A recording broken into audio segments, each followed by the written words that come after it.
I'm Joe Horner. I live in the Winnetka Heights neighborhood of Oak Cliff. Lived there for 30 years. And so, tell me what defines your neighborhood and maybe what's its identity? Well, it's all about community, neighbors, front porches,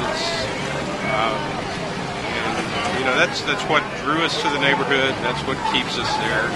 It's nice we've got all the cool restaurants and everything now, but it's really the community, the neighbors that we love so much. The old trees, old houses, I like all of that too.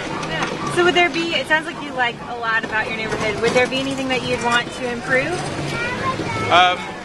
Well, there's always room for improvements, A Whole Foods would be great, but I like the fact that it's still eclectic, it's still very mixed in lots of ways, and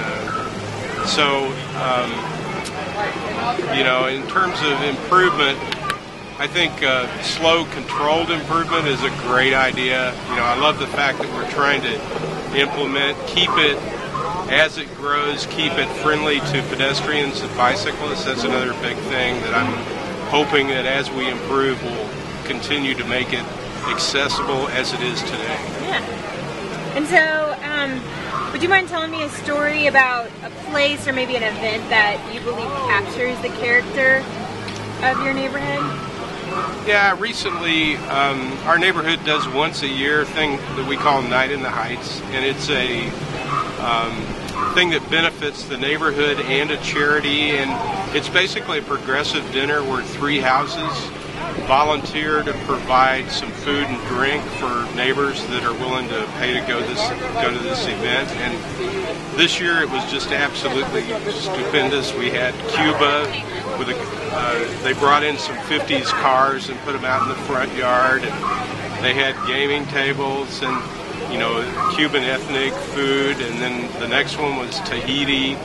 They had 2 guys with grass skirts giving out leis at the front and drinks, and then the last one was England, and they really went, or the UK rather, and they went over the top. They had a bagpiper with a police escort to escort everybody down to the next house. It's always walkable because it's within a few blocks area, and so we had an escorted bagpipe player leading us down to the next house, and then the Queen showed up. It was obviously a drag queen, but the Queen showed up in a Rolls, and it was just a great amount of fun. Yeah. So that's the kind of neighborhood events that we have. That's fantastic. And what time of year does that happen? It just happened last month, so in May. Yeah.